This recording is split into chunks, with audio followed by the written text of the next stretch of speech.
Buenos días a todos. Bienvenidos a el webinar Cálculo de radioenlaces punto a punto y conceptos básicos de RF.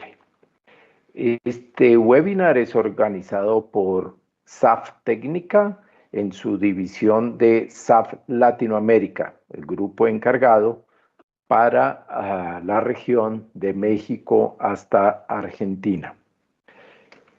Mi nombre es Vladimir Rojas, trabajo para SAF Latam, SAF Técnica, perdón, desde hace 16 años y hoy queremos compartir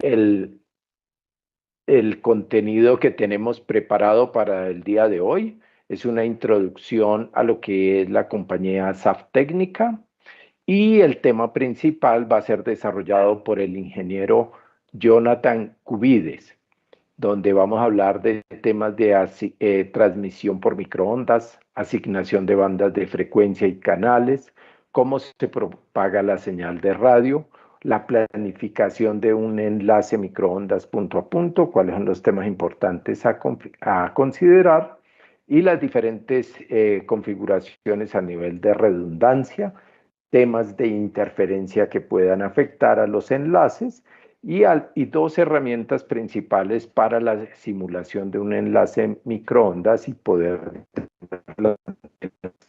a utilizar.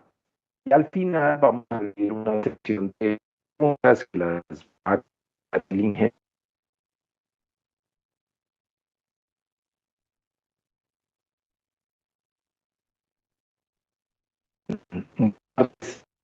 Eh, Acerca de esta técnica.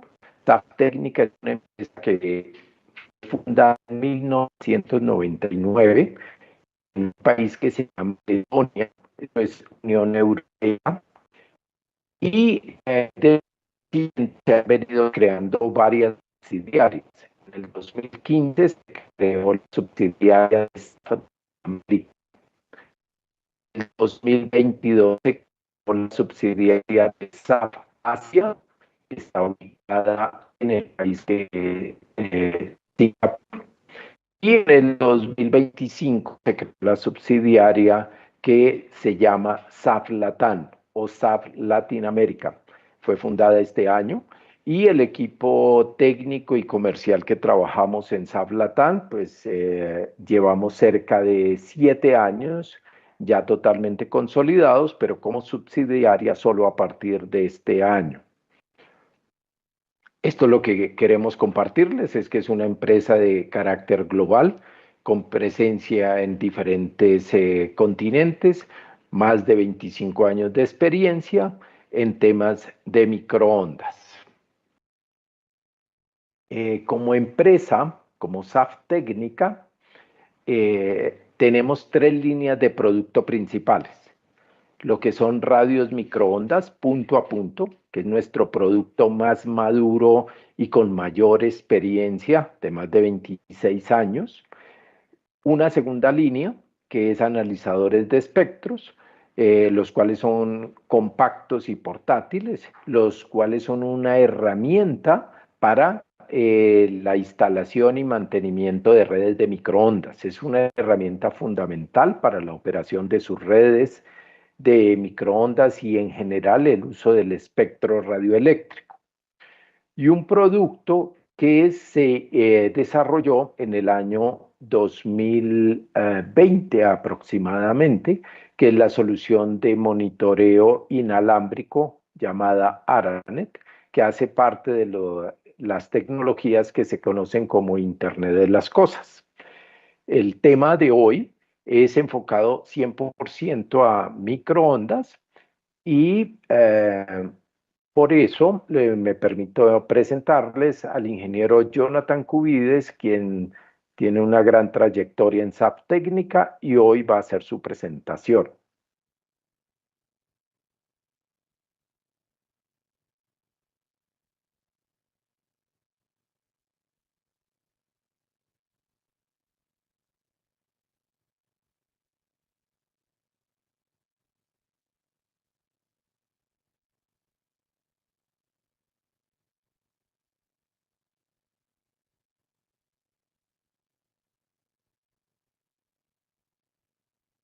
Ya, qué pena. Disculpen, estaba silenciado. Me presento nuevamente. Mi nombre es Jonathan Cubides, ingeniero para SAF Técnica aproximadamente ya unos 8 años, con experiencia en todos estos temas de radios microondas, punto a punto, y conceptos básicos de RF. Los estaré yo acompañando en los siguientes 45 minutos.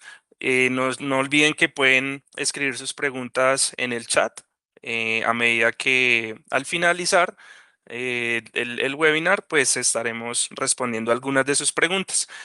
Acá en la parte de abajo también pueden ver lo que es los datos de contacto, los correos y números de teléfono de contacto en caso tal de que quieran contactarnos directamente. ¿Listo? Iniciar. Em, Listo, la transmisión por microondas. Partimos del hecho de o de definir qué es un enlace de microondas. ¿Listo?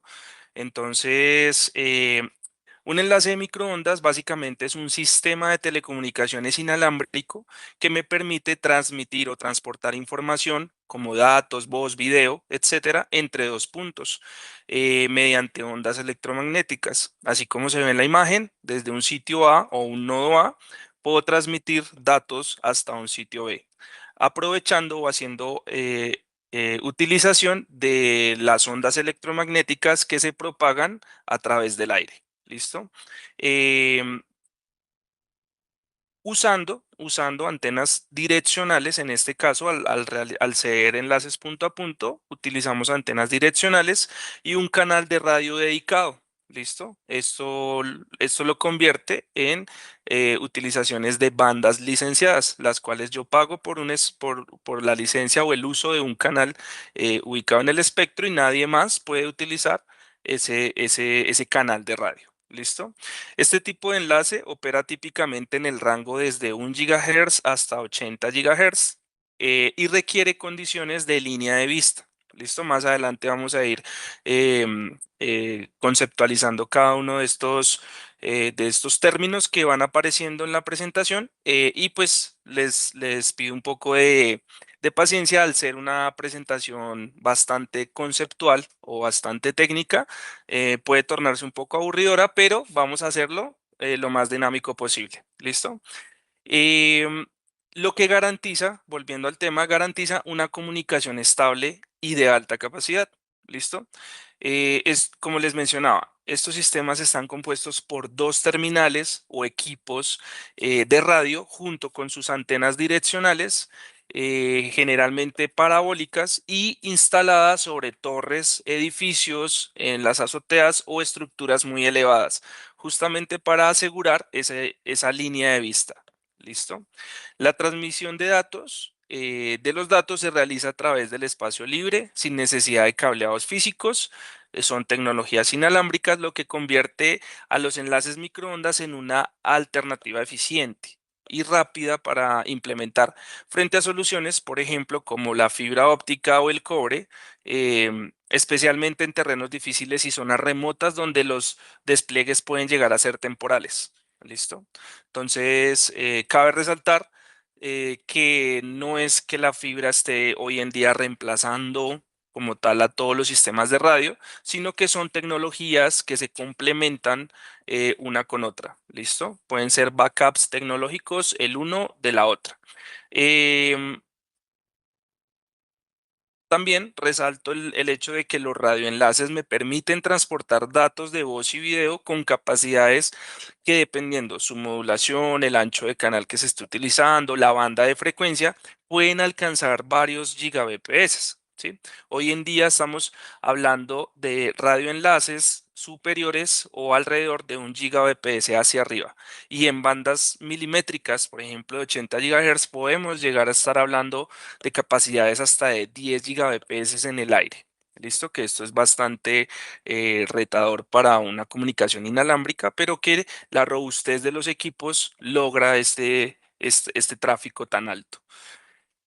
Listo. Los equipos de SAF incorporan, o gran parte de los equipos de radio incorporan tecnologías como lo son, por ejemplo, modulaciones adaptativas o el famoso ACM. ¿Listo?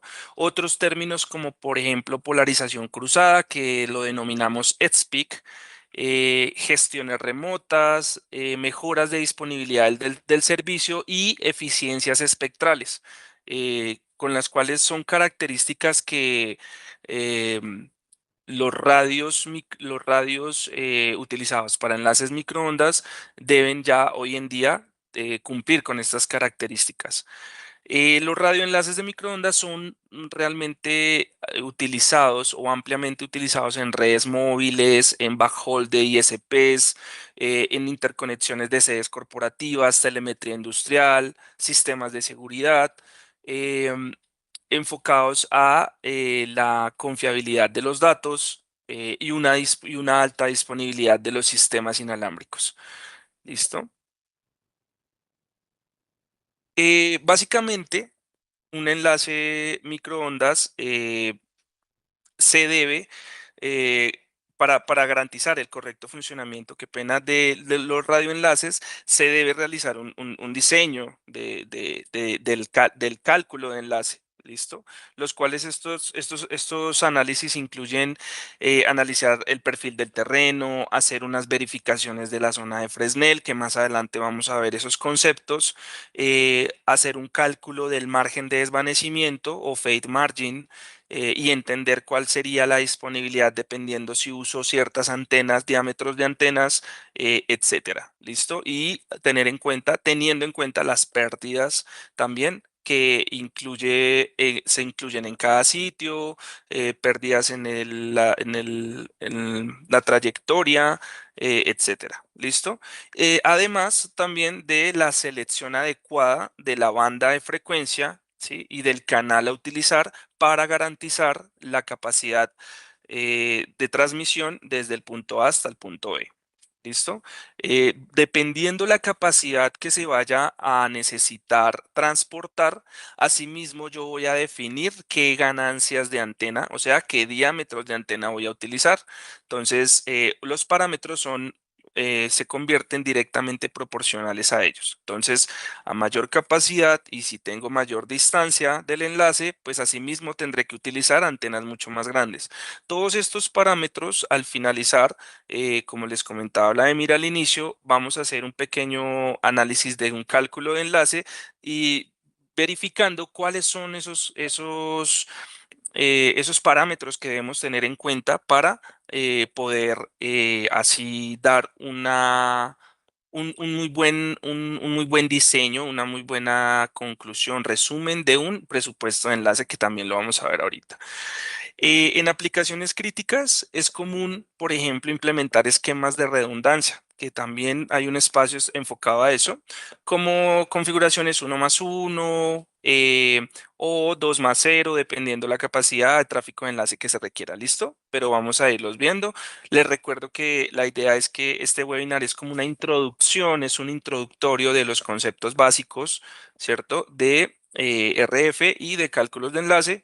La idea es que ustedes se vayan un poco empapados de la temática y de cómo se realizan o cuáles son los aspectos generales que debemos tener en cuenta a la hora de hacer un presupuesto de enlace.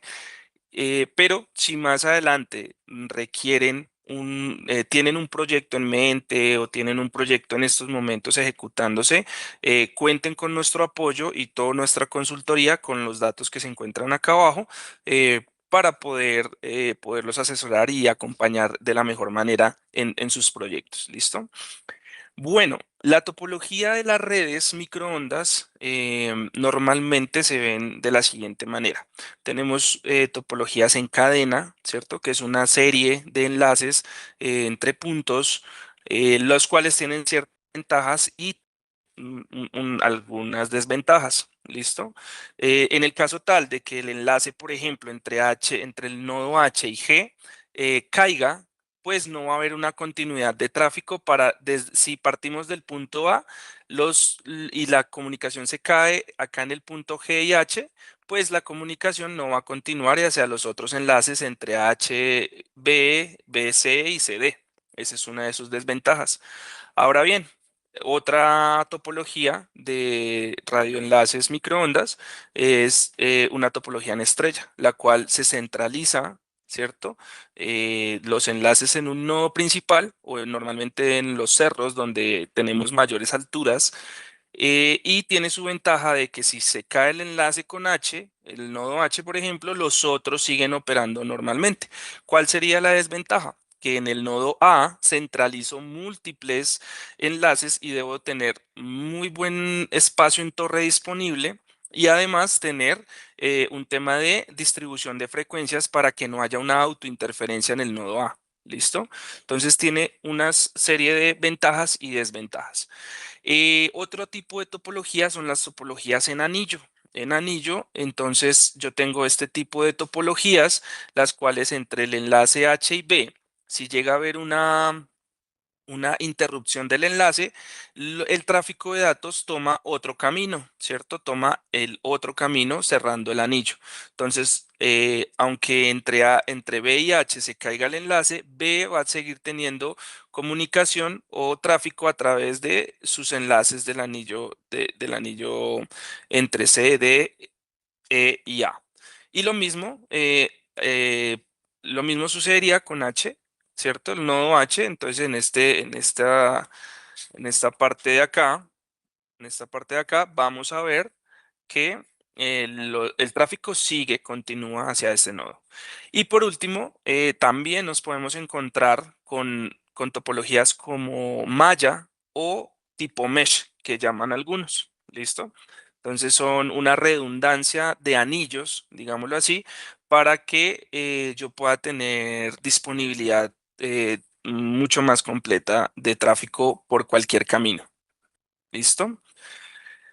Bueno, continuemos. Entonces, aquí este slide es básicamente para nosotros ubicarnos, digamos, espacialmente en lo que competen lo que son las ondas electromagnéticas o el lugar del espectro electromagnético. ¿Listo? Entonces podemos ver aquí básicamente el espectro visible, ¿cierto? Que se encuentra acá ubicado en una franja muy pequeña. em, y del lado izquierdo vamos a ver todas las ondas electromagnéticas de radio, televisión, microondas, infrarrojo. Y por encima del rango visible tenemos ya todo lo que es ultravioleta, rayos X, rayos gamma, rayos cósmicos, etcétera. ¿Listo? Entonces es para que nosotros nos ubiquemos más o menos en el espectro, como dónde está ubicada todas las soluciones de radios microondas. ¿Listo? Que como les mencionaba, más o menos se puede concluir que está dentro de 1 GHz hasta 80 GHz aproximadamente, ¿sí? Ya sabemos que obviamente hay frecuencias por debajo del gigahertz, que son ampliamente utilizadas para aplicaciones celulares, para temas de IoT, por ejemplo, también, etcétera. ¿Listo? Y cabe resaltar de esta diapositiva que la frecuencia es el inverso de la longitud de onda. ¿Listo? Entonces, cuando hablamos de longitudes de onda, normalmente hablamos para hacer referencia a ese espectro electromagnético del rango visible. Cuando ya hablamos de microondas, nos vamos a centrar en hablar en frecuencia. ¿Listo? Ya no hablamos de longitudes de onda, sino hablamos es de frecuencias, en qué banda está operando, en qué banda de frecuencia vamos a operar en ese enlace. ¿Listo?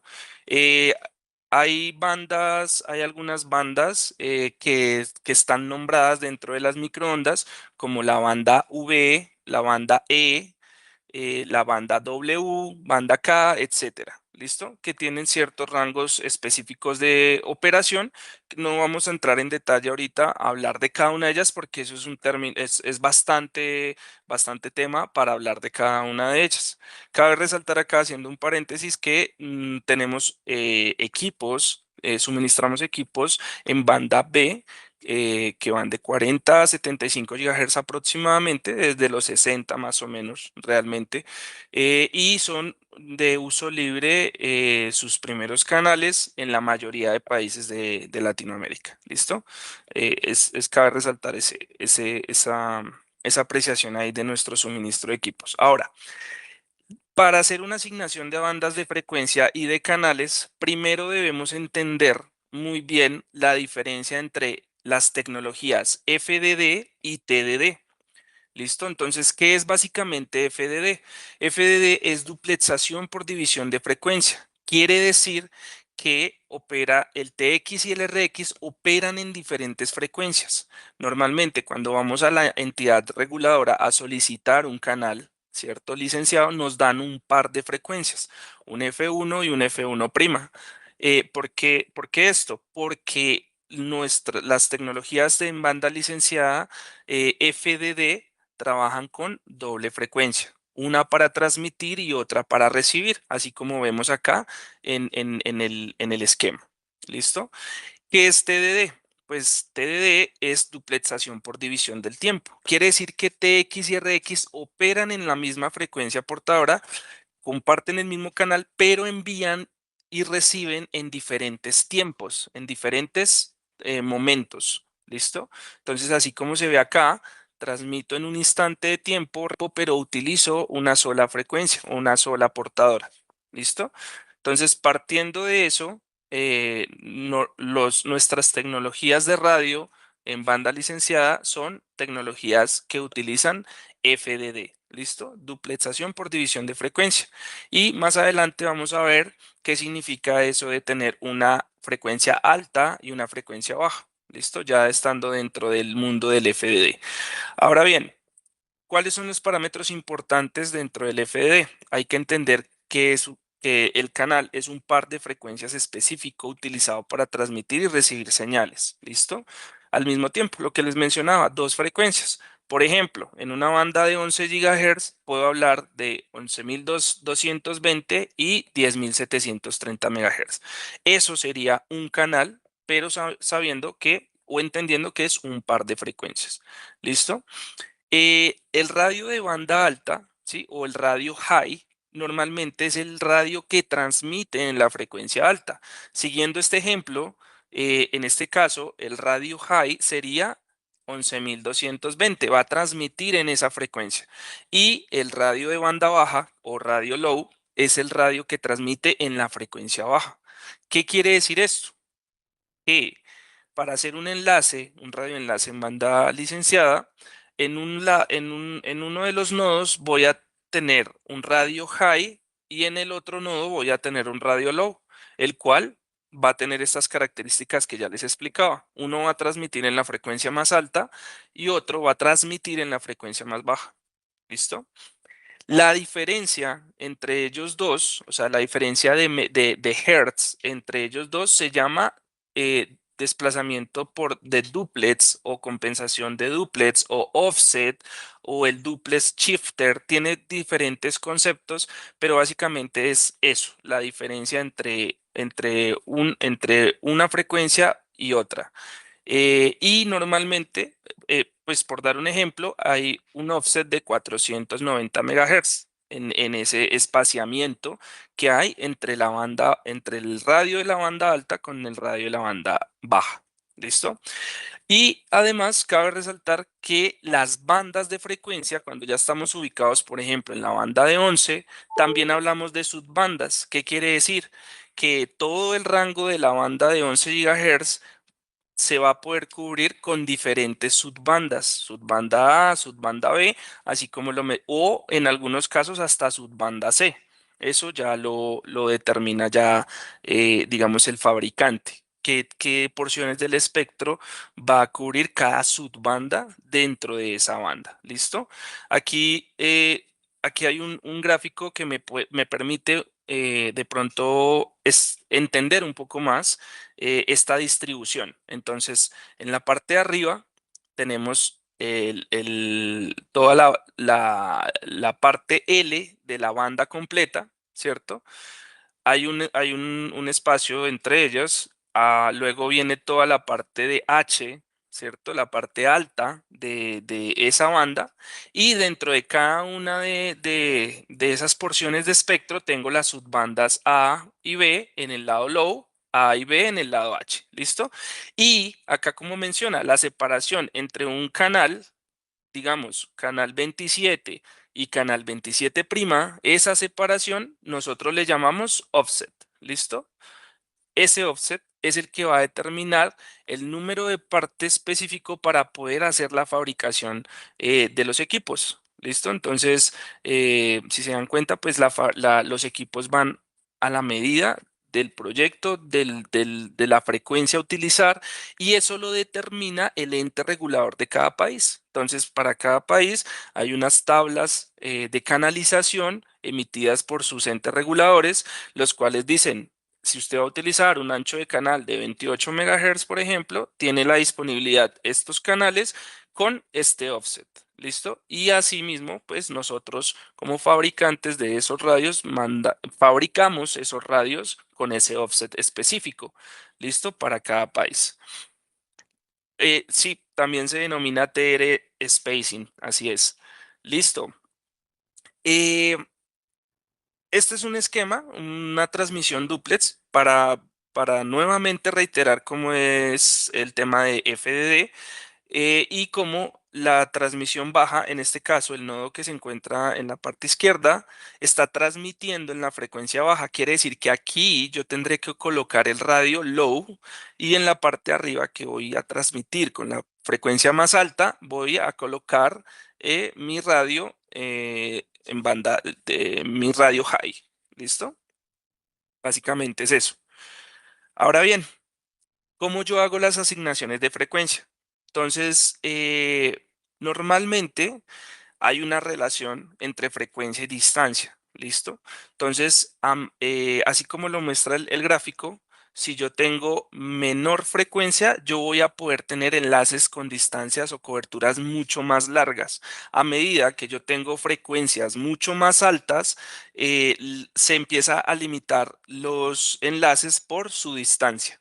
Por eso hablamos que las bandas milimétricas, por ejemplo, banda E, son enlaces que están enfocados o pensados para muy altas capacidades, pero con muy cortas distancias. ¿Listo? Cortas distancias, estamos hablando de 5 kilómetros aproximadamente en promedio. ¿Listo? Acá hay una tablita que nosotros normalmente recomendamos y es cómo poder ubicarnos en hacer la selección correcta de la banda de frecuencia. Para algunos países, por ejemplo Chile u otros de acá de la región, ya tienen dentro de sus tablas de frecuencia, ¿cierto? Dentro de su regulación, unas bandas de frecuencia específicas a utilizar dependiendo la distancia.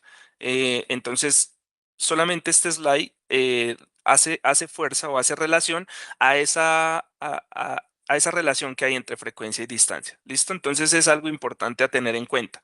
A mayor distancia, perdón, a mayor frecuencia, menor distancia. ¿Listo? Y si tengo frecuencias mucho más bajas, pues voy a llegar más lejos. Por eso la banda libre, de hecho, de 5.8 está muy bien ubicada porque logro tener distancias bastante largas. Ya el problema en 5.8 en bandas libres ya es un tema espectral. Ya es un tema de uso de espectro. ¿Listo? Cómo está siendo ocupado y administrado, aunque sea libre, cómo se administran ese espectro en los diferentes nodos donde yo hago esos despliegues. Por eso, la banda licenciada, pues es una muy buena alternativa para evitar ese tipo de interferencias a nivel espectral, porque estoy pagando por mi espectro. ¿Listo? Acá hay otro, si yo tengo una topología de diferentes nodos, de diferentes rutas, aquí hay un ejemplo de cómo podría yo empezar a jugar con el tema de las asignaciones de bandas. Y lo mismo de banda baja y banda alta, cómo podría yo hacer una distribución. ¿Listo? Recuerden que toda esta asesoría, nosotros desde SAF Latam contamos con todas estas recomendaciones y acompañamientos para dar una solución técnicamente lo más profesional posible, ¿cierto? Y las mejores recomendaciones, por ejemplo, en este caso de asignación de bandas. ¿Listo?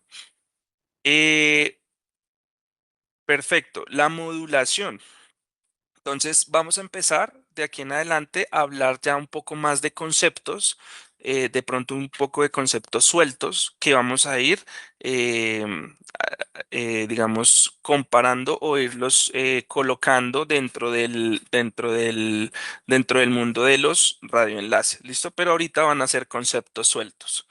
Entonces, ¿qué es la modulación? La modulación es el proceso por el que variamos alguno de los parámetros de una portadora de RF, ya sea su amplitud, ya sea su frecuencia o su fase, para transmitir información. Entonces, por ejemplo, un flujo de bits. Entonces, tenemos diferentes técnicas de modulación. Tenemos técnicas analógicas, ¿cierto? Y tenemos técnicas digitales. Las técnicas analógicas, un ejemplo de ella es una modulación AM o modulación de amplitud de frecuencia. Entonces, modificamos la amplitud de esa señal, ¿cierto? Esa amplitud de esa señal y tengo una modulación AM. Modulación de frecuencia sería una modulación FM. ¿Listo? O una modulación de fase, que sería una modulación PM. ¿Listo? Eso en cuanto a modulaciones análogas. Eso es un mundo completo que podemos, digamos, profundizar, pero lo que les mencionaba desde un inicio acá, la idea es tener un espacio con conceptos muy básicos del mundo de los radioenlaces. ¿Listo? Las técnicas digitales ya son técnicas como lo son QAM, que es modulación de amplitud por cuadratura, modulación de posición de pulso, que es ppm, modulación de ancho de pulso, PWM, o codificación por cambio de fase, que son los PSK. ¿Listo? Normalmente lo que más se usa realmente son los PSK y QAM. Y lo que es ASK, FSK, PSK son ampliamente utilizados hoy en día, pero principalmente en aplicaciones donde no se requiere una alta tasa de bits. ¿Listo? En otras palabras, se utiliza más que todo, sobre todo para datos digitales de baja velocidad. En cambio, para transmisiones de datos de tasas de bits muy altas, se utiliza el QAM digamos que se utiliza más que todo por la distribución de su modulación, ¿listo? O el rendimiento de esa modulación. Para aumentar el rendimiento se debe aumentar el número de símbolos. O sea, realmente la base es QAM, pero a medida que yo voy aumentando 16 QAM, 32 QAM, 64 QAM, estoy aumentando la cantidad de símbolos dentro de la modulación y eso me va a permitir mayores capacidades. ¿Listo? Entonces la modulación es directamente proporcional a la capacidad de transmisión de datos en bits. ¿Listo? A mayor modulación, pues voy a tener mayor capacidad. ¿Listo? Y cabe resaltar que el QAM es una técnica de modulación que combina la modificación de amplitud y la fase de ondas portadoras desfasadas 90 grados. ¿Listo? Para transmitir datos digitales. Básicamente muchos conocen la diferencia que PSK es circular dentro de sus mapas de constelación y que QAM es cuadratura. O sea, es una distribución en cuadrículas de los símbolos. ¿Listo? Se conoce así, pero pues más allá de eso hay una profundidad en el tema de modulación que pues no vamos a ahondar en este momento. Lo que les mencionaba de modulación adaptativa, vale la pena verificarlo acá en este gráfico, y es que es una técnica usada en los enlaces microondas precisamente para mantener el enlace con una prioridad de tráfico. ¿Listo? ¿Qué quiere decir? Que cuando están las mejores condiciones, el enlace va a estar en las modulaciones más altas y a medida que las condiciones climáticas empeoren, el radio automáticamente va a empezar a cambiar su modulación, ¿sí? Para que el radioenlace no caiga completamente a cero, sino que haya una priorización de tráfico. Y cuando nuevamente esté evaluando los parámetros ambientales, y estén en perfectas condiciones, vuelva nuevamente a subir a su mayor modulación o a las modulaciones más altas. Y esto con respecto al tiempo. Entonces el gráfico creo que es bastante claro. Esto es un proceso automático se denomina hitless porque no tiene caídas de tráfico, sino que lo hace automáticamente el radio y el tráfico priorizado no va a detectar ningún tipo de falla o ningún tipo de movimiento, caída, etcétera, del enlace. ¿Listo? Para el tema de propagación de señales de radio, ¿listo? Vamos a ver algunos de los conceptos enfocados a ese tema de propagación, ¿listo? Entonces, dos de ellos son reflexión y refracción. Entonces, ¿qué es eso de reflexión? Reflexión es el fenómeno por el cual una onda se deja de propagar en un medio y rebota en una superficie volviendo a ese mismo medio. Entonces, al ser ondas electromagnéticas, ¿cierto? Que viajan desde un punto A hacia un punto B, se pueden llegar a ver afectadas o obstruidas por diferentes elementos. Entonces, van a haber elementos o van a haber momentos, por ejemplo, enlaces sobre el agua, que van a generar reflexiones. ¿Listo? Y pues esto va a perjudicar o va a desmejorar las condiciones del enlace. Ahora, la refracción es la desviación o cambio de dirección y de velocidad que experimenta una onda al pasar por un medio, de un medio diferente a otro. Por ejemplo, cuando la onda se está propagando en el aire y una parte, un tramo de esa línea que atraviesa esas ondas de un punto A un punto B, está, por ejemplo, lloviendo, está cayendo agua, ¿cierto? Entonces, al pasar del aire al agua, que tiene una densidad diferente o unas propiedades distintas, se genera justamente esas refracciones. Es por eso, más adelante lo vamos a ver, que los radios micro, los radios, perdón, los enlaces inalámbricos tienen que tener como parámetro, como un parámetro fundamental el tema de las zonas de lluvia. ¿Listo? Que vamos a ver más adelante. Ahora, la zona de Fresnel. ¿Qué es eso de la zona de Fresnel? Es el volumen elíptico que rodea el trayecto directo de una señal de radio entre un transmisor y un receptor. Básicamente es ese elipsoide que se forma, ¿cierto?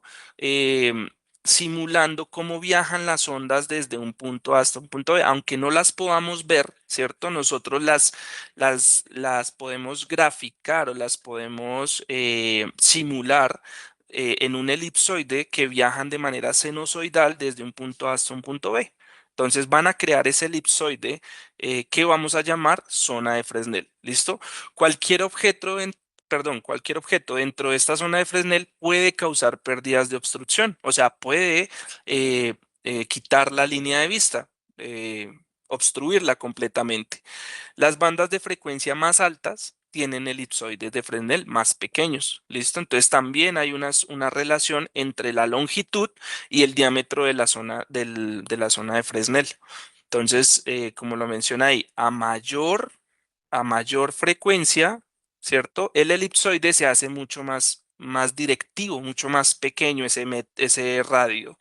Y cuando tengo frecuencias mucho más bajas, pues ese radio de la zona de Fresnel se va a hacer mucho más amplio. ¿Listo? Eso es una relación que tiene que ver ahí también con el tema de las longitudes de onda, pero no lo vamos a ver ahorita, por ahora. El radio de Fresnel dependerá de la banda de frecuencia y de la distancia del enlace, entonces no siempre es el mismo. ¿Listo? Porque aunque tenga enlaces cortos, puedo tener frecuencias bajas y un elipsoide muy grande. ¿Listo? Hay que tener en cuenta que esta zona de Fresnel también se puede ver afectada o obstruida, no solamente por árboles, edificios, etcétera, sino por la misma curvatura de la Tierra, que ya vamos a ver qué es este tema de la curvatura de la Tierra. ¿Listo? Eh, Hay algo que denominamos también el espacio libre o el clearance. Es el grado de liberación o espacio libre que debe existir entre las de las microondas, ¿sí? Y cualquier obstáculo, llámese el mismo terreno, los árboles, edificios, torres, etcétera, a lo largo del enlace. ¿Listo? ¿Listo? Y esto incluye también la zona de Fresnel. Ahora, en otras palabras, no basta con que exista visión directa o línea de vista directa. ¿Listo? También es necesario dejar un margen de seguridad y eso le llamamos el clearance o el espacio libre, precisamente para evitar estas obstrucciones. ¿Listo? Hay algo que se denomina la primera zona de Fresnel o la zona de Fresnel al 60%, liberada completamente. Entonces, ¿qué quiere decir esto? Que aunque haya un obstáculo, por ejemplo, árboles normalmente entre cerros en zonas rurales, aunque haya un árbol que me esté obstruyendo una parte de esa zona de Fresnel, podré tener comunicación o tráfico entre el nodo A y el nodo B. Lo que sí debemos asegurar siempre es que mínimo la primera zona de Fresnel, que equivale al 60% de esa zona de Fresnel, esté completamente libre. ¿Listo? Eso sí tenemos, en el momento en que se obstruya esa primera zona de Fresnel, ya perdemos totalmente línea de vista. Acá tenemos un ejemplo de un perfil de un enlace. Entonces, bueno, tenemos diferentes ejemplos. Este, por ejemplo, es un ejemplo con una zona, un espacio libre de Fresnel completamente al 100%, donde vemos que el terreno está completamente por debajo, muchos metros, de ese elipsoide que genera la zona de Fresnel. Aquí tenemos otro ejemplo donde la zona de Fresnel está muy cercana a la curvatura de la Tierra, pero sigue estando libre su 60% de zona de Fresnel. Y puede que el 100%, algunos picos, estén siendo obstruidos, pero va a haber tráfico o va a haber un enlace entre el nodo A y el nodo B. ¿Listo? Otro ejemplo de la zona Fresnel aceptable es este, donde se está ocupando parte de ese 40% de la zona de Fresnel restante, pero que tenemos libre completamente el 60% de esa zona. Y además, por ejemplo, este es un ejemplo de donde el 60% de la zona de Fresnel está obstruida, no por el terreno, pero en este caso sí, por ejemplo, por un edificio o por un árbol, etcétera. ¿Listo?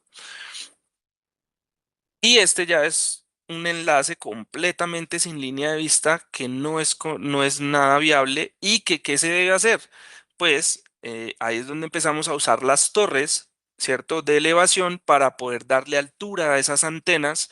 Y en este caso, por ejemplo, tenemos 15 metros en el nodo A, 15 metros en el nodo B. Nosotros lo que hacemos en ese presupuesto del enlace o en el cálculo de enlace es empezar a jugar también con las alturas de torre. Entonces yo subo las antenas a una mayor elevación, precisamente darle la liberación a esa zona de Fresnel. ¿Listo? Y que pueda haber una línea de vista plena. Ahora bien, otro concepto es la polarización. Entonces, la polarización está definido por las antenas. Ambos lados del enlace deben instalarse con la misma polarización. Entonces, cabe resaltar, tenemos en polarización vertical y polarización horizontal. ¿Listo? Entonces, cuando utilizo las dos polarizaciones al mismo tiempo es lo que llamamos polarización cruzada o el término de EDSPIC, que algunos de nuestros equipos o algunos radios cumplen con esas características. ¿Listo? De utilizar ambas polarizaciones de la antena. Ahora bien, para hacer una planificación de los enlaces, yo puedo o debo tener claro estos datos básicos de planificación. Uno, la topología de red o las conexiones. ¿Listo? Dos, ubicación de las estaciones terminales o las coordenadas de cada sitio. Tres, la capacidad, demanda de interfaz inicial y prevista, o sea, qué capacidad mínima requiere el enlace y qué puertos son requeridos, si son un tráfico completamente IP o si voy a utilizar tráfico, por ejemplo, ASI o E1 y T1s. Bandas de radio de frecuencia disponibles o pueden ser recomendadas, ¿listo? Dependiendo la distancia, etcétera. Emisores de radio existentes en la zona no es mandatorio, pero es un buen dato por si hay que analizar temas de interferencias a nivel de frecuencia. Y requisitos de rendimiento y disponibilidad. ¿Qué significa eso? ¿Qué disponibilidad es suficiente para el enlace y qué fade margin o margen de desvanecimiento es mínimo para esa zona de lluvia? ¿Listo? Que también puede ser recomendada por nosotros. Ahora bien, el presupuesto del enlace o el link budget, que se conoce como cualquiera de los dos conceptos, es básicamente el resumen de todas las pérdidas y ganancias posibles de una señal a lo largo de un enlace. Eso es lo que hacemos en un presupuesto del enlace. Una vez determinada la ruta para un enlace de microondas, es necesario asegurarse de que toda la potencia de la señal recibida sea suficiente para que la relación, para que la relación señal a ruido sea lo más grande posible. ¿listo? Y la señal recibida o el RSL a nivel práctico, a nivel real, debe ser más o menos 3 dB en comparación con el valor calculado. Quiere decir que el cálculo de enlace es necesario para la hora de ir a hacer una implementación real de un enlace. ¿Por qué? Porque nos vamos a guiar de unos resultados a nivel teórico, ¿cierto? Para poder llevarlos a la práctica y no estar más alejados de unos 3 dB con respecto al nivel de señal recibida. ¿Listo? ¿Qué es eso del fade margin? Que lo he mencionado bastante, o el margen de desvanecimiento. Es la diferencia entre el nivel del umbral de recepción y el nivel de recepción real. ¿Sí? Compensa la disminución del nivel de potencia de recepción causada por el desvanecimiento. Es básicamente unos dBs de más que tiene el enlace en el momento en que desmejoren las condiciones climáticas del enlace. Entonces, el fade margin va a ir directamente proporcional a la zona de lluvia donde yo esté implementando este enlace. A mayores zonas de lluvia, por ejemplo, acá en el trópico, ¿cierto? Que tenemos zonas de lluvia P, N, que lo veremos rápidamente más adelante, vamos a necesitar un fade margin mucho más alto, ¿listo? Y eso lo aseguramos con ganancias de antena mucho más altas. ¿Qué es la disponibilidad? La disponibilidad es también llamada la confiabilidad y es un porcentaje que indica un lapso de tiempo de interrupción del servicio a lo largo del año, ¿sí? Entonces, por ejemplo, si la confiabilidad requerida es de 5 nueves, o sea, 99.999, quiere decir que al año el enlace solo se verá interrumpido 5.3 minutos en el año, lo cual se considera una muy alta disponibilidad de enlace. Esos 5.3 minutos no son constantes, sino es durante todo el año. ¿Listo? Eso es lo que me determina la disponibilidad. ¿Qué es esto de pérdidas en el espacio libre? Es la mayor parte de la potencia de la señal de radio se perderá en el aire, ¿listo? Porque ya el solo aire va a ser, aún en el vacío, la onda de radio que se propaga pierde energía a medida que va cruzando un medio, ¿listo? Y a esto le llamamos pérdidas del espacio libre. Ahí hay una ecuación de cómo calcularla, donde F se expresa en megahertz, D se expresa en kilómetros, y así vamos a poder tener las pérdidas en dBs. ¿Listo? Del espacio libre. Ahora, ¿qué es la potencia del receptor? El RSL es la potencia de la señal del radio que llega al receptor después de haber atravesado todas las pérdidas por cables, por conectores, espacio libre, etcétera, atenuaciones de lluvia, difracción, etcétera. Y eso es lo que denominamos RSL o potencia de señal recibida. ¿Listo? Así como se ve en el esquema, tenemos una ecuación, ahí está. Yo seguramente les compartiré la presentación si ustedes lo desean más adelante, después del webinar.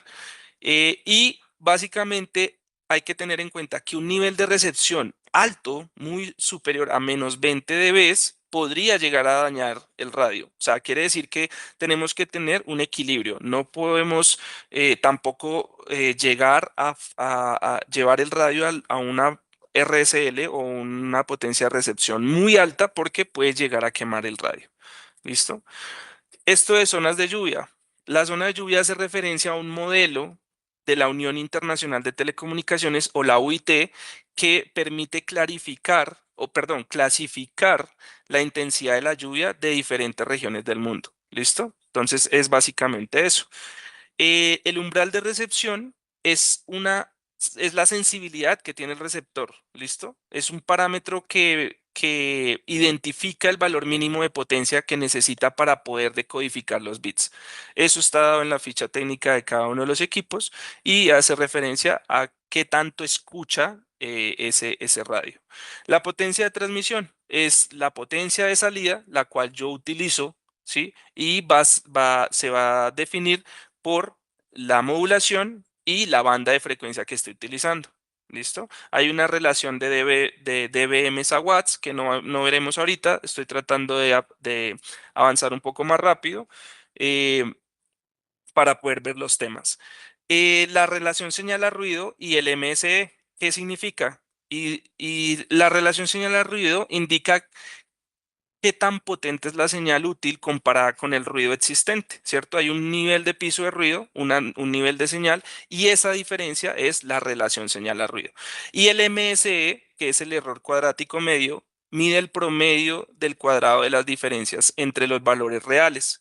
Básicamente, para no enredarlos mucho, es que el MSE es la inversa de la relación señal a ruido. Entonces, ¿qué es mejor? Que la relación señal a ruido sea mucho más grande. Lo que quiere decir que un buen parámetro de MSE es muy pequeño. Entonces, entre más pequeño, va a ser mejor el MSE. Y este MSE es un parámetro que el radio está evaluando constantemente, precisamente para hacer el ACM, moverme entre modulaciones. ¿Listo? El desvanecimiento o pérdida intermitente. ¿Cómo se ve reflejado el desvanecimiento? Atenuaciones por lluvia debido a la precipitación, no es selectiva en frecuencia ni en el ancho de banda porque la lluvia va a estar constantemente y no va a depender de la frecuencia. La pérdida de señal depende de la intensidad de la lluvia, entonces pueden haber lloviznas leves que no generen tantos desvanecimientos como pueden haber lluvias bastante fuertes o granizos que ya pueden llegar a generar una caída completa del enlace. Otro tipo de desvanecimientos son los desvanecimientos por multitrayectoria. Entonces son atenuaciones debido a reflexiones del terreno, como les mencionaba anteriormente. Desvanecimiento selectivo en frecuencia sobre el ancho de banda de canal. Ahí sí va a depender de la frecuencia y del canal que esté utilizando, qué tantas reflexiones voy a generar. ¿Listo? Los multitrayectos, bueno, un efecto de la propagación de multitrayectos se puede ver de esta manera. La señal llega completamente desfasada al tener diferentes trayectos y hay diferentes medidas o técnicas para reducir esto. Una de las medidas naturales es, por ejemplo, mejorar la altura de una de las antenas. Entonces, poner una antena mucho más alta que la otra, no sobre el mismo nivel del mar, técnicas high-low que ya la vemos rápidamente, diversidad espacial, que es el space diversity de las antenas, o diversidad de frecuencia, aumentar diámetros de antenas, etcétera. ¿Listo? ¿Cuál es la técnica high-low? Era lo que les mencionaba, que aunque tengamos los nodos a la misma altura sobre el nivel del mar, yo le dé altura a una de las antenas, ¿sí?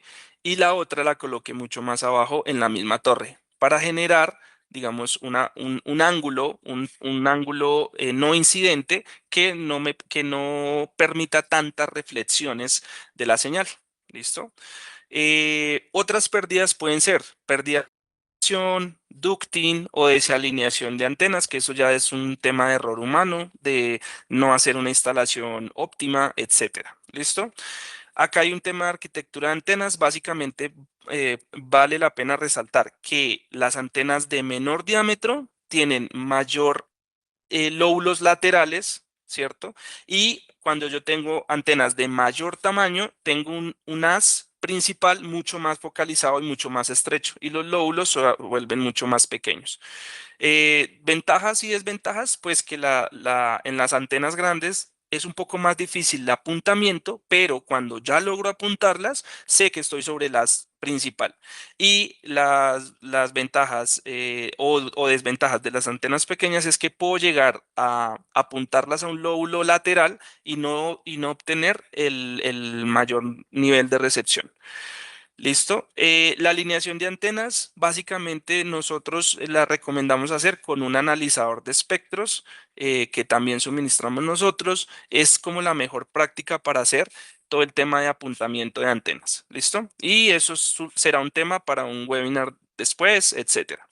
Las configuraciones uno más uno que les mencionaba para poder mitigar las pérdidas de multitrayecto son básicamente que se instalan dos antenas en una misma estructura separadas una altura, una distancia h que está alrededor de los entre 7 y 14 metros y que me va a permitir justamente mejorar las pérdidas por multitrayectoria. ¿Listo?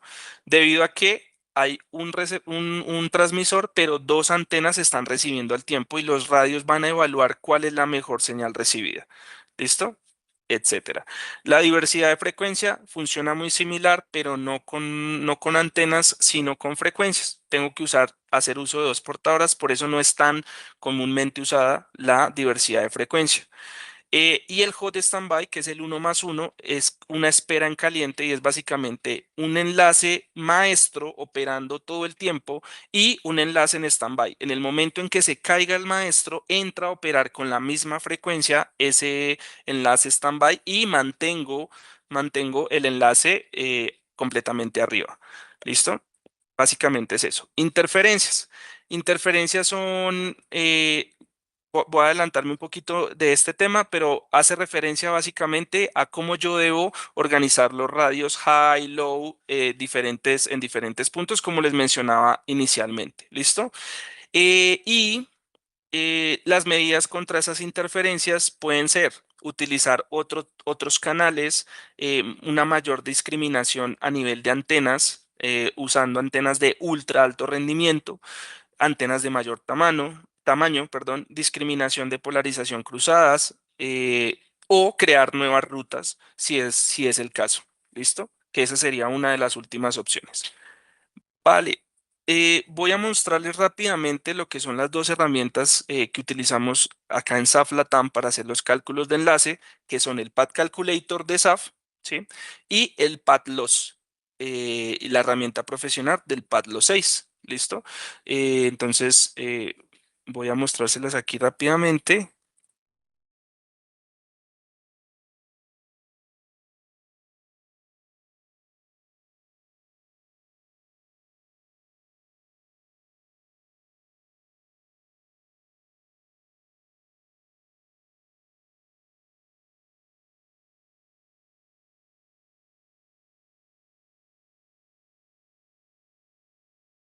Entonces, les mencionaba, en la página de SAF pueden hacer simplemente el registro y ya pueden contar con esta herramienta del Path Calculator, el cual es muy simple de utilizar y muy intuitivo. Basta con colocar las coordenadas del sitio A, las coordenadas del sitio B, las alturas de antena disponibles, o si no las tenemos o las queremos saber, básicamente lo que empezamos a jugar es con las alturas de las antenas para definir si hay línea de vista o no. Aquí, después de hacer este cálculo, me va a colocar en el mapa los puntos de referencia, ¿cierto? La distancia de este enlace, y yo manualmente voy a programar o colocar las zonas de lluvia y las temperaturas anuales promedio. Aquí hay un botón de ayuda con el cual yo simplemente em, le doy clic y ya me lleva a entender cuál es la zona de lluvia que yo debo colocar. Por ejemplo, para Colombia, Perú, esta zona del trópico son las zonas de lluvia más altas, que están dadas más o menos entre zona de lluvia N y P, entonces utilizo un promedio de estas dos. ¿Listo? Eh, Luego de definir que tengo línea de vista, ¿cierto? Que sí tengo línea de vista, que están las coordenadas bien, que está la distancia bien, yo voy a pasar a seleccionar el equipo. Entonces, por ejemplo, voy a utilizar el radio Integra X en una configuración 1+0, la banda de frecuencia a utilizar, qué antenas voy a utilizar, qué diámetros de antenas. ¿Listo? Y la configuración del radio modem, que quiere decir qué ancho de canal voy a estar utilizando, ¿cierto? ¿Qué modulación? Esa modulación, ¿qué capacidad me permite llegar? ¿Listo? Y la potencia de transmisión. Acá en las pérdidas normalmente, pues casi siempre yo utilizo un dB, pero no es necesario si es que la antena se conecta directamente o se acopla directamente al radio. Pero digamos que esto no es un valor tan crítico. Acá hay que tener en cuenta es si las conexiones de entre radio y antena normalmente son a través de jumpers o cables que generan estas pérdidas. ¿Listo? Y una vez yo coloque estos valores, le voy a dar simplemente calcular y me va a aparecer los resultados del cálculo de enlace. ¿Cuáles son los resultados? La señal de recepción, el fade margin, el EIRP, la disponibilidad, que ya la vimos, la disponibilidad anual que va a tener en cada una de las modulaciones correspondientes y qué capacidad va a alcanzar. ¿Listo? Esto yo puedo realizar este cálculo de enlace, puedo descargar el enlace, descargar este en PDF o compartir el link a otros compañeros, ingenieros, técnicos de soporte, etcétera. ¿Listo? Esta es la herramienta de Saftécnica. Ahora, la herramienta de Padlos es básicamente colocar en esta parte, colocar los sitios. Acá pongo las coordenadas de los sitios, ¿cierto? Después de que pongo la coordenada de los sitios, me va a aparecer acá el enlace del sitio A al sitio B. Es muy similar. Y ya cuando ingreso al enlace para poder hacer los cálculos de enlace, yo voy a cargarle voy a cargarle los archivos del radio, los archivos de la antena que estoy utilizando, etcétera, ¿sí?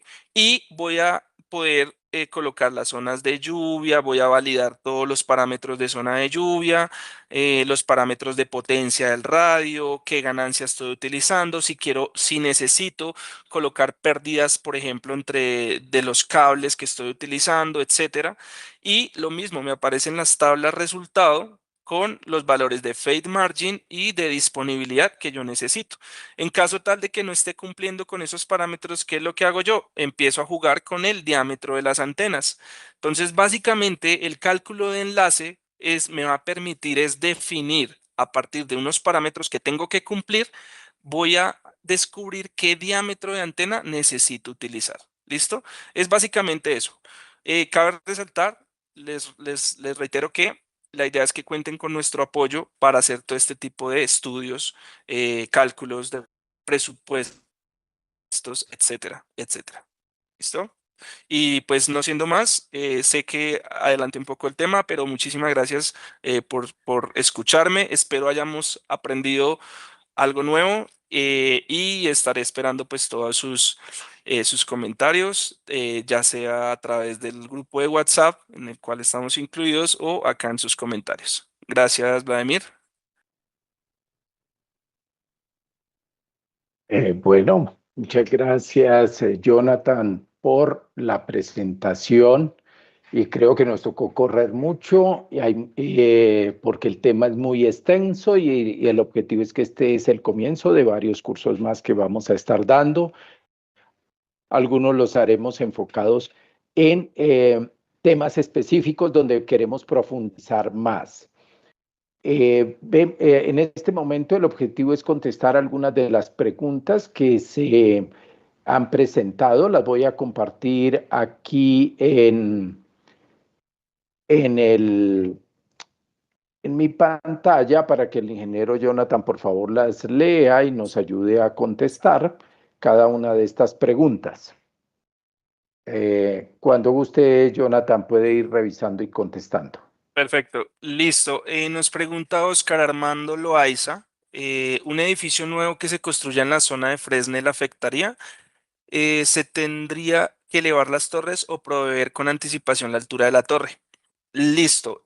Como les mencionaba, Oscar, definitivamente sí o sí, si hay una obstrucción, sea desde el inicio de la implementación del enlace o después, va a afectar el enlace. ¿Qué quiere decir? Que sí se debe evaluar, elevar las torres o las antenas dentro de la misma torre y verificar si ya colocándole más altura a esas antenas voy a liberar esa zona de Fresnel completamente.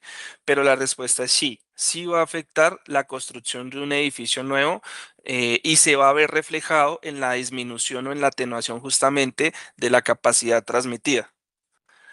Eh, Jonathan, hay algo adicional. El ejemplo del edificio es un buen caso, donde normalmente cuando hacen estos desarrollos urbanísticos nuevos o edificios muy altos, se ven completamente bloqueados los enlaces microondas.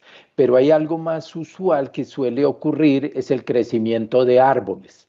El crecimiento de árboles en un enlace de larga distancia, muchas veces uno no sabe que los árboles crecieron y pueden afectar la línea de vista, la zona de Fresnel, por vegetación. No solo los edificios hay que tenerlos en cuenta. Sigue, Jonathan. Listo, perfecto. Esto es para, listo, el tema de los edificios, me imagino que la pregunta iba enfocada a temas urbanos y pues en espacios rurales no se van a ver edificios, sino los árboles que menciona Vladimir. ¿Listo? Pablo Díaz dice, me di cuenta que diferentes modelos de Odus tienen diferentes offset. Por ejemplo, unos tienen 500 MHz y otros 530 MHz. ¿Qué implica este tema desde el punto de vista técnico y regulatorio? Listo. Lo que entiendo, Pablo, es para la misma banda de frecuencia vamos a tener diferentes offset. ¿Y quién va a determinar ese offset? Justamente el ente regulador de cada país. ¿Listo? ¿Y en qué va a afectar este tema desde el punto de vista técnico? Que los radios que vayas a implementar en cierta región, en cierto país, tiene que cumplir la norma del ente regulador de ese país. Entonces, el ente regulador, aunque, por ejemplo, la misma banda de frecuencia, 7 GHz por dar un número, funciona en 490 de offset, 500 y 530, por ejemplo, para Perú, seguramente va a ser un offset determinado, o sea, 490. Y si vas a montar un enlace, digamos, lo ideal es que el offset, los equipos cuenten con ese offset de cumplimiento para esa zona donde se va a implementar el enlace. ¿Listo? Para complementar la respuesta, Jonathan, en los mismos países hay planes de canalización que para un ancho de canal, por ejemplo, de 14, 28 megahertz, tienen un duplex offset, pero para un ancho de canal más grande utilizan otro duplex offset diferente. Por tanto, la recomendación siempre es que antes de comprar cualquier equipo de microondas en banda licenciada, se valide previamente cuál es el duplex offset autorizado en su país y para el ancho de canal que va a utilizar, para evitar que un enlace pueda ser considerado que está usando en una frecuencia no autorizada. Listo. Yo veo algunas otras preguntas en el chat. Qué pena, Vladimir, ya continúo. Que si vamos a estar compartiendo la presentación, digamos que si va a quedar grabada el webinar va a quedar disponible después de que se termine el link el tiempo del webinar va a quedar disponible en la plataforma de YouTube para que sea visualizado posteriormente. ¿Listo? ¿Cuál es la potencia? Perdón, ¿cuál es el rango de potencia de recepción aceptable en un enlace? Nos pregunta Víctor Ever Argandoña, ¿cierto? Listo, este rango de potencia de recepción aceptable en un enlace, como les mencionaba en algunas de las diapositivas, es básicamente el nivel RSL calculado, ¿cierto? Más o menos 3 dB. Es lo ideal, por eso se hacen los cálculos de enlace. El cálculo de enlace me va a arrojar un valor de RSL esperado de ese enlace. Y lo ideal es que cuando yo logre hacer la implementación en ambiente real de los equipos, yo logre medir ese RSL y no esté por encima o por debajo de 3 dB aproximadamente. Cuando empiezan a haber unas diferencias mucho más amplias de ese RSL, empezamos a tener inconvenientes y son problemas normalmente asociados a temas de instalación. El cableado, el ponchado de los conectores, el acople de entre antena y radio, que no queda completamente acoplado y genera ciertas pérdidas. ¿Listo? Otra pregunta, Joel Guisa nos pregunta, en un caso donde tengo un enlace 4+0, donde, mm, donde uno de los miembros se está interrumpiendo con el otro en los canales H, en este caso, un cambio de frecuencias podría ser una solución. Listo, ahí va a depender mucho el qué ancho de canal está utilizando. ¿Listo? Sería bueno que nos comentaras un poquito más posterior a esto, qué ancho de canal está utilizando para cada una de las portadoras de ese 4+0. ¿Listo? Y así saber y también qué banda de frecuencia, porque hay bandas de frecuencia, por ejemplo, bajas en 6 GHz.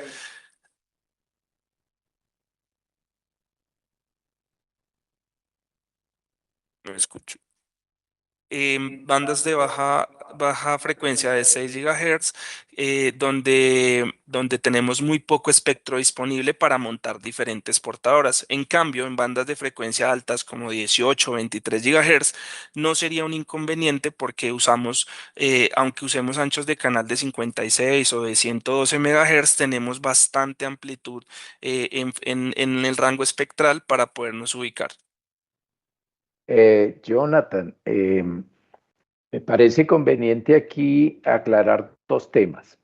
En el caso moderno, hoy en día existen estos enlaces 4+0 y pueden ser en polarizaciones verticales, horizontales o simultáneamente estar utilizando polarización vertical y horizontal, lo cual hace más compleja la posibilidad de una autointerferencia en el mismo radioenlace.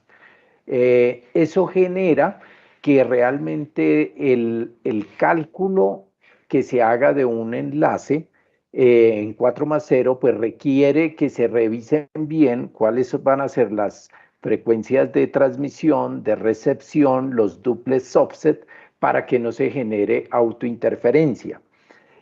Y por eso mismo la herramienta de SAF, que es el analizador de espectros compacto, es una herramienta en campo que les ayuda a identificar qué es lo que está pasando a nivel de radiofrecuencia, cuáles son las frecuencias que se están sobrelapando en el espectro o si la interferencia viene de algún otro radio que esté en la zona.